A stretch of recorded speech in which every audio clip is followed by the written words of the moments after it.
بسم اللہ الرحمن الرحیم۔ شروع کرتا ہوں اللہ تعالیٰ کے بابرکت نام سے۔ آج کی اس ویڈیو میں ہم آپ کو بسم اللہ کی برکت کا واقعہ سنائیں گے۔ کہا جاتا ہے کہ کسی علاقے میں قحط سالی پیدا ہو گئی۔ اس قحط سالی کی لپیٹ میں نہ صرف انسان بلکہ چرند و پرند سب اس کا شکار ہو گئے۔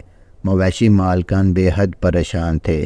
اس دوران ایک مسجد کے مولوی نے جمعہ کے خطبے میں نہایت یقین کے ساتھ یہ بات بتائی کہ اللہ کا نام یعنی بسم اللہ پڑھ کر دریا کو حکم دیا جائے تو وہ بھی نافرمانی نہیں کرتا۔ خطبہ سننے والوں میں ایک چرواہا بھی موجود تھا۔ مولوی کی یہ بات اس کے دل میں اتر گئی اور اس بات پر اس کا یقین کامل ہو گیا۔ اس نے واپس آ کر اپنی بکریاں کھولیں اور سیدھا دریا پر چلا گیا۔ اونچی آواز سے بسم اللہ الرحمن الرحیم پڑھا اور دریا کو کہا وہ اپنی بکریاں چروانے کے لیے دوسرے پار جانا چاہتا ہے۔ اسے کہا کہ مجھے اپنے اوپر سے گزرنے دے۔ یہ کہہ کر اس نے بکریوں کو لیا اور دریا پر چلتا ہوا دریا پار کر گیا۔ دریا کے دوسری طرف کا علاقہ گھاس سے بھرا ہوا تھا۔ درختوں کے پتے بھی سلامت تھے کیونکہ کسی کو یہاں تک آنے کی رسائی نہیں تھی۔ اس نے خوب اچھی طرح اپنی بکریوں کو سیر کروایا اور واپس لوٹ آیا۔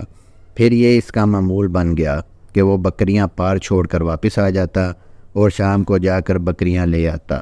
اس کی بکریوں کا وزن دگنا چگنا ہو گیا۔ لوگ چونک گئے اور اس سے پوچھا کہ وہ اپنی بکریوں کو کیا کھلاتا ہے۔ وہ سیدھا سادہ اور صاف دل نوجوان تھا۔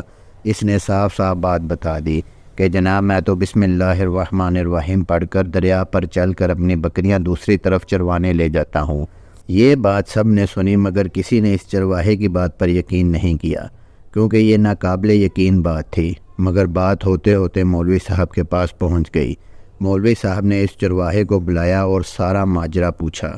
اس چرواہے نے مولوی صاحب کو ہی حوالہ بنا لیا کہ مولوی صاحب میں تو آپ کا شکریہ ادا کرنے والا تھا۔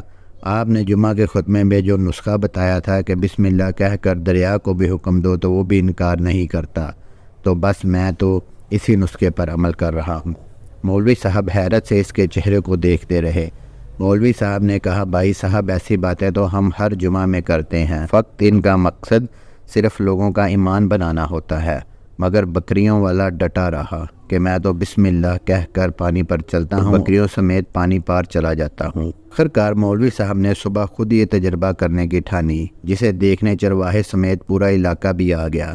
مجمع زیادہ تھا۔ مولوی صاحب نے ایک دو بار سوچا کہ انکار کر دو کہ کہیں ڈوب نہ جاؤں، مگر وہ جو مولوی صاحب کو کندھے پر اٹھا کر لائے تھے اب بھی جوش و خروش سے اللہ اکبر کے نعرے لگا رہے تھے اور مولوی صاحب کے حق میں تعریفیں کر رہے تھے۔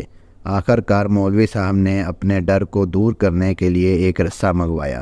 پہلے اسے ایک درخت کے ساتھ باندھا، پھر اپنی کمر کے ساتھ باندھا، پھر ڈرتے ڈرتے ڈھیلا ڈالا بسم اللہ پڑھا اور دریا پر چلنا شروع ہو گئے۔ مگر پہلا پاؤں ہی رکھا تھا کہ پانی میں گر گئے۔ مولوی صاحب ڈبکیاں کھانے لگے اور پانی کے بہاؤ میں بہنا شروع ہو گئے۔ لوگوں نے کھینچ کھینچ کر باہر نکالا۔ مولوی صاحب کی اس حرکت نے چرواہے کو پریشان کر دیا کہ مولوی صاحب کی بسم اللہ کو یہ کیا ہو گیا ہے، کیونکہ اس کا یہ معمول روز کا تھا۔ اس کے اپنے یقین میں کوئی فرق نہ آیا۔ اس نے بسم اللہ کہہ کر بکریوں کو پانی کی طرف اشارہ کیا اور خود ان کے پیچھے چلتا ہوا پار چھوڑ کر واپس بھی آ گیا۔ لوگ اسے ولی اللہ سمجھ رہے تھے اور اس کے حق میں نعرے لگا رہے تھے، مگر وہ سب سے بے نیاز سیدھا سادہ انسان تھا۔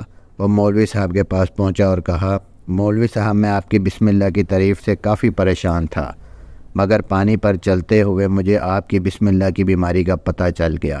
اس چرواہے نے درخت سے بندھی رسی کی طرف اشارہ کیا اور کہا مولوی صاحب یہ ہے آپ کی بسم اللہ کی بیماری، آپ کی بسم اللہ کی برکت کو یہ رسہ کھا گیا۔